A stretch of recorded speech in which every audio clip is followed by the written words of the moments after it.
Welcome to the Compass Senior Show.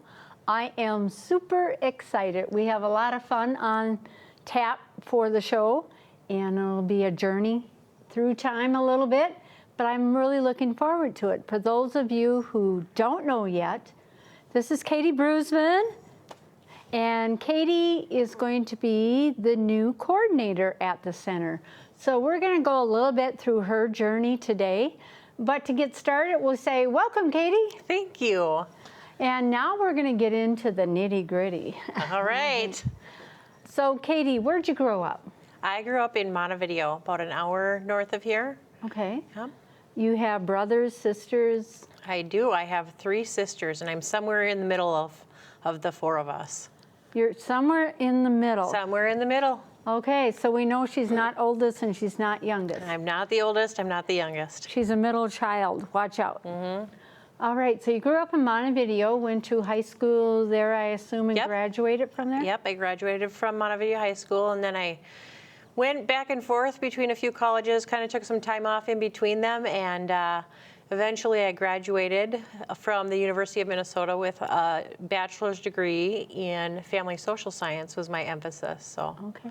And what led you to a degree in that area? Yeah, so kind of a funny story. I originally always thought I was going to go to school for dental hygiene because it was, oh, that's a good job, kind of an easy. I don't know if I want her cleaning. And so I went to my first year of college and I started taking some of the science classes and I was like, I don't think this is for me. So I took a little time off and I found that I just really enjoyed working with people. So I was looking at getting back into something, and the family social science degree was sort of a broad, encompassing degree and it had a lot of different options for me to use it. So, okay, yeah. Good. So you graduated from the U of M. Yes. And you worked in the cities? Well, I was a nanny while I went to school up there, and kind of put myself through school that way. And then my husband and I, when we had gotten married during that time and decided we were gonna, start looking at what are the next steps, buying a house and student loans and kids and all that. And so we moved back out this way, and so we could be by family. And so I was working out here then after I graduated, and slowly kind of went around to some different positions and ended up here about a year ago. So you left the cities, came back to Clarkfield? Clarkfield. Mm-hmm. And you started working where? Yeah. So I was working for REM Southwest Services. Okay. And then I transitioned into working for addictions at Project Turnabout in Granite Falls. So I worked as a counselor in an inpatient program for compulsive gamblers, so people from all around the country who were in the deep, dark addiction of gambling, and then we had kids, and within that, I ended up staying home with the kids because it worked out real good for our family, and ended up doing some in-home family child care for a number of years. And the goal was when our kids were ready to go to school that I would start looking at a job again outside of the house. Right. And as we were doing that, it sort of led to, well, not this year, not this year, not this year. Something would come up, and I just didn't want to go take any job. I wanted something that I could do long term that had value and meaning to me, and I felt like I could make a difference. So I ended up as a program specialist last fall at the community center. So. Yeah, it's been almost a year in that position. Yeah. 1 year yesterday. Okay. Yeah. So you came back out here, you went through a couple of those positions. You had family. Yep. Who are your kids? Who are they? Yeah, so I have 3 kids. My oldest son is 16 and he's in the high school here in town. He's an 11th grader. And then I have my middle son is 14 and he's also up at the high school. And then my daughter is she's in 5th grade this year. She's a middle schooler. And everybody's just growing up really pretty quickly. Okay. And do you want to give a shout out to your husband as long as we named everybody else in your family? And I know the big guy of the household, my husband, Nate. Hi, Nate. Yeah. And he's been working in town here for 18 years. So that's how we ended up in Marshall from Clarkfield. We needed something, and he was here, and that sort of eliminated some driving for us. So, Okay, yeah. good. And you said that you did daycare for a number of years. Yeah. Talk a little bit about doing daycare. What were some of the highs and what were some of the challenges? Sure. So the highs are obviously the kids. I love the kids. I just love being with people of any age.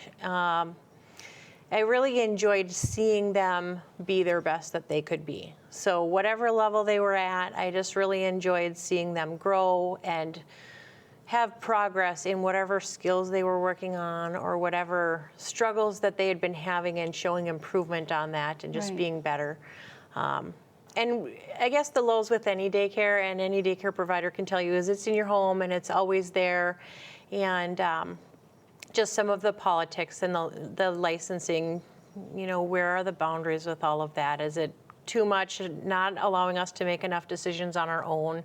Right. And the kind of getting over-regulated, Yeah. I think was a big challenge. So, Yeah. but I really did I enjoyed the kids, I enjoyed the families, and I still see some of them. And now for my original kids 13 years ago, I see them growing up and doing all these other activities, Oh, and fun.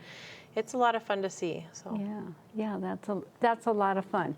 So a year ago, you started as a program specialist, I did. and you were sharing that you went into that position because you were looking for a position that would bring meaning and value to the work you were doing. Can you share a little bit of what that meaning and value is to you as you've had the year there now?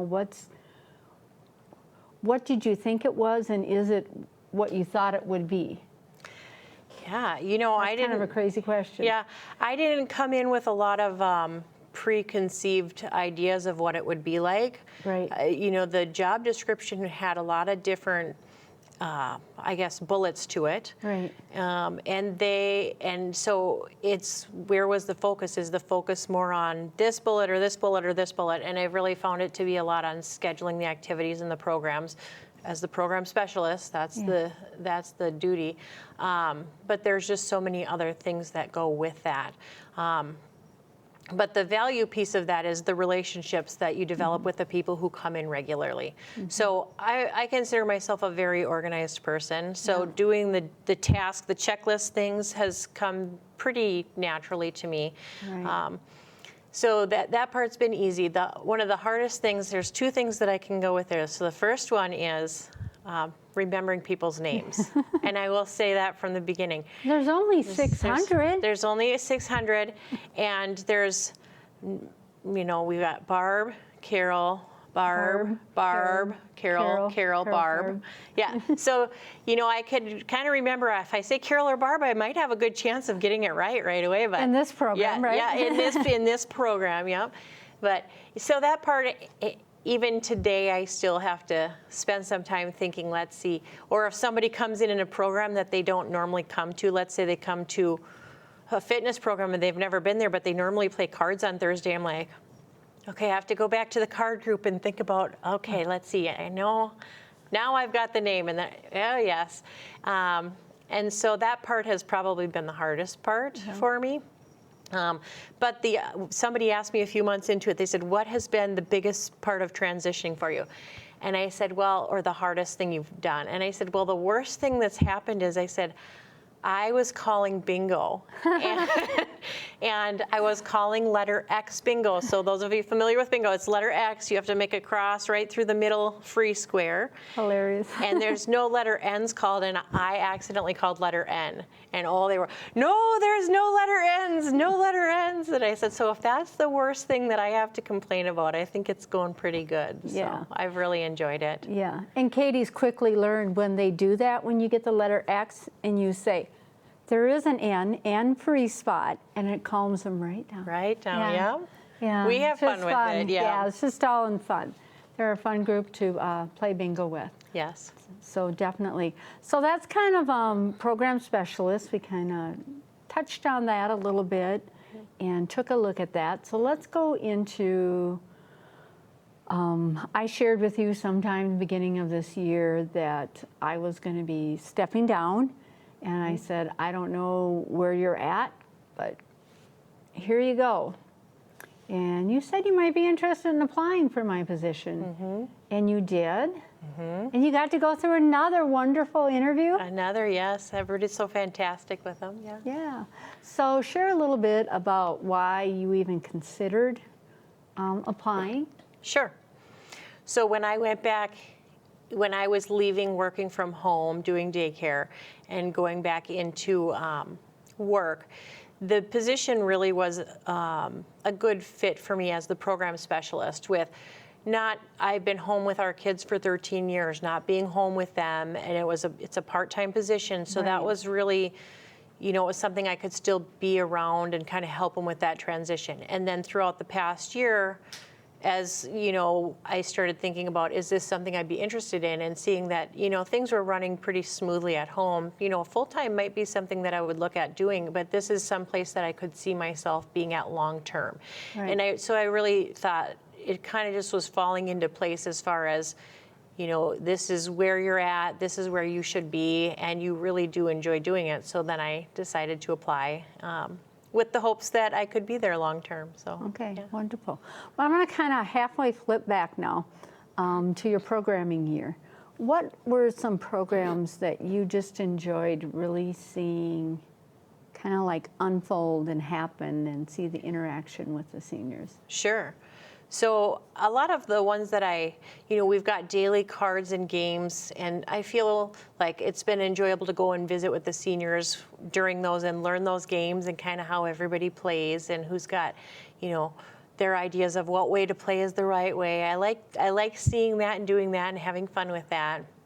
The programs that I enjoy, I guess maybe the most, are the ones where people get to come and learn things they haven't learned before, or the ones where they have the opportunity to socialize in a setting that's not maybe not a game where you come and you do the game and then you leave and you've got your social time there, but a tea that we've done where people got to come and just hear some valuable speakers and then have that time to celebrate them. Right.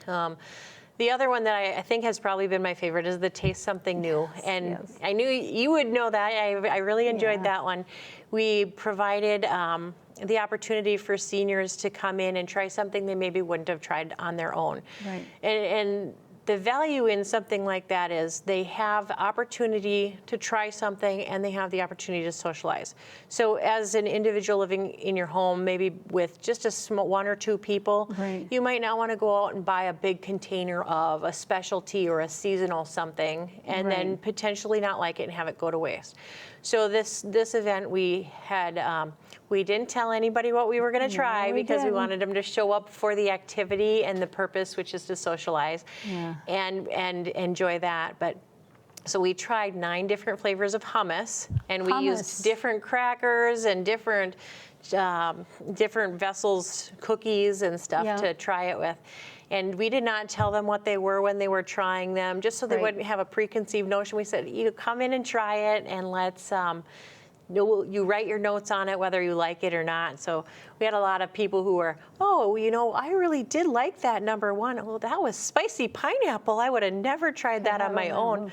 But then at their table, they're all, having fun trying to guess, what is this? What is in this? And I don't know. I'm not trying that one again. Or, And so then at the end, we ended up with a chocolate hummus. And they were all kind of joking at the beginning, I would have never come if I would have known it was hummus.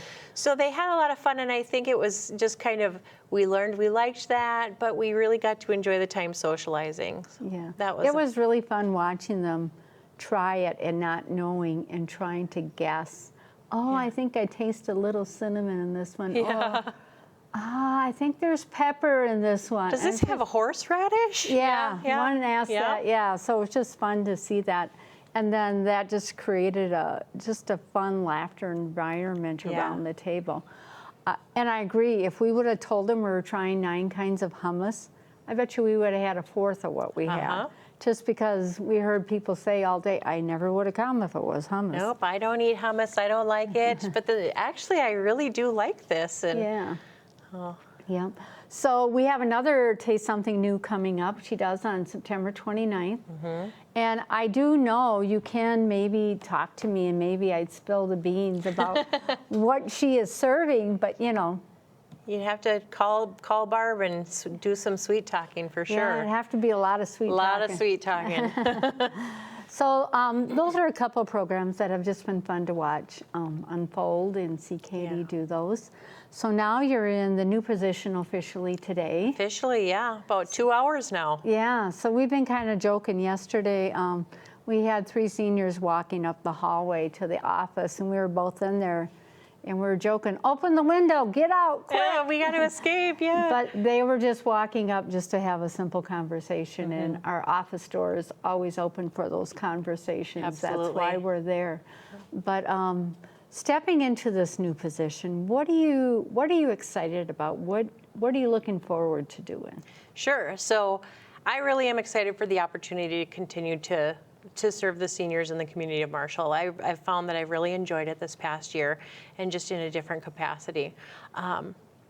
You know, I'm looking at one of the things that I, have worked hard on this past year is to try to raise some awareness of what we do down there. Which when I came in, I wasn't quite sure, like what kind of activities do you do? Who's this open to? And so I've spent some time just trying to get the information out into the community and show up at some events and talk about it, and and improve the website, improve the social media presence within the community, and just to have that information accessible. So what I've had people say is, well, some of the seniors don't know how to use that stuff. And so we say, okay, well, we can show you. You know, we've had people coming in helping with technology, or we're always willing to help with whatever we can. But part of that is we've got some what's our average age right now? About 72-ish? I would say 75, 76, yeah. Yeah. So how do we continue to improve our membership and get some of the newer retired seniors, or the the newly 55 group, and what activities do we look at? What are the needs in the community that we can draw some of those people to come in and have something to do on that winter day? They're otherwise just going to sit at home. What do we offer to give them an opportunity to socialize, or to educate, or just to enjoy playing games? Right. I think that's an interesting endeavor you will be on, and I think it's one that is important to do, and it'll be that gentle balance for you. And I find it very interesting that you're looking at it, and I commend you on that. The interesting thing for me is when I was at one of our last mass meetings in person, which was a couple years ago, we had talked about our centers and how do we draw in this younger grouping and what some seniors were doing. But the interesting question for me was, when you retire, would you go to your senior center? Oh, sure. That's a good question. Yeah. And I said, of course, I would. Yeah. But there was many in the room that said they wouldn't. Okay. And then the next question was, well, what are you looking for to have you come there? Right. And none of them had an answer. Right. So I think it's a very important, a tough question. Yeah, because I find I've even been out in the community with people around the 55 to 65. Some are just going to retire or getting close, and saying, "What are you looking for?" I don't know. We have to find it. We haven't figured it out. So those of you out there, think about that and give Katie a call. Call us, email us. We're happy to hear that. We love that feedback. Yeah. And she's looking to, implement those things and figure that it's kind of like the chicken or the egg. Right. Trying to figure out what that is, and it'll come. It's just that people, I think lots of times when they just first retire, I don't think a lot of people know what they want either, Right. So as they get a couple more years on them, I'm hoping that they will come, and with a wide variety of programming down there, I'm sure that just by, just watching that temperance and, for instance, the other day we play music down there and we're laughing about, okay, do we put up the 50s and 60s, or do we put up the 70s and 80s now? Yep. I mean, the years and decades are slowly We're shifting. seeing a shift in that. Yeah. So all those things are constantly changing. Yeah. So along with that, what do you think will be, what's going to be more of a challenge, do you think, for you, besides names? No, that was my answer. No, it's names. When I fault on a name right now, I can run to you and say, oh, who's coming in the door? I can't remember if it's so-and-so or so-and-so, and you've been so wonderful to help me with that. So names is going to be the hardest. I haven't really thought of that. I guess just trying to find balance in making sure that I continue to hold the center to the standards that it is now. Yeah. But also to find improvements without making anybody feel like they're being pushed away. Right. Because I want everybody to feel welcome and included in a way that, I guess, I don't want to cause too much change and ruffling in the next few months or, Yeah. But how do we make sure that we're available to everybody in the community? So Right. I think that would probably be the biggest challenge. Yeah. I think you got a good handle on that. We're I'm so trying. excited We're trying. for that. Yeah. So I'm trying to think of, do you have anything else you'd like to share about yourself or your hopes going forward? And then I'll give you the opportunity to ask me maybe a question. A question. So. I just hope that within this job that people are finding that I really am an asset to the community and to the center, and that they find that they can come to me. I'll always have an open door, and with any questions or concerns that they have, or just a comment or conversations, I'm always going to be available for them. And I don't, if they want to know more about me, they have to come in and chat with me. I think that's probably the best way to do it. And I think with your columns in the newsletter over the last year, she's been sharing little information and tidbits about herself. Fun so facts. If you Don't come in with a snake. Don't come in with a snake. Don't come in with a snake, but you can come in with a request for cupcakes. So. That looks like a good program idea. Yeah, there you go. Yeah. So that being said, now I think I get to ask you some stuff. Okay. So you are going to be newly retired. Yep. Yes. And would you come back to the center that you're working at? Yes, I would, in a heartbeat. And what programs and activities do you think that you would be interested in coming back for? Gosh, which ones wouldn't I come back for? I would come back probably for the exercise, for the speakers, for the cards. Yeah. And mostly to communicate with everybody that was there. Yeah, absolutely. Good. I think I would enjoy all the activities we have there. Yeah. On different levels. Yeah. Yeah. So what is the first thing you plan to do at 4 o'clock on Friday afternoon? Get in my car.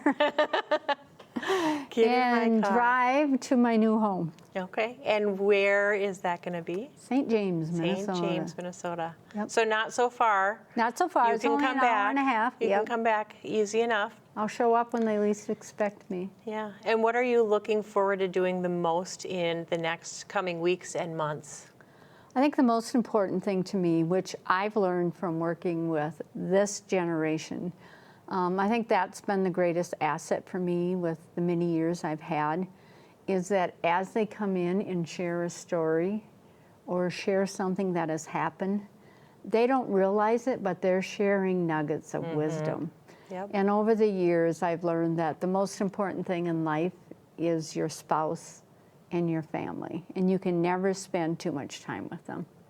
So in the first, up to December 9th, I will have traveled to Chicago and Jacksonville, Florida, visiting grandsons. Okay. And I'll be living with my granddaughter, so I get to be Okay. with her every day. Okay. And that has always been a planned choice, and she is extremely excited. She's been counting down the days for me. I have not, but she has been counting the days for me, so she is super excited. Oh, good. Yeah. Well, congratulations.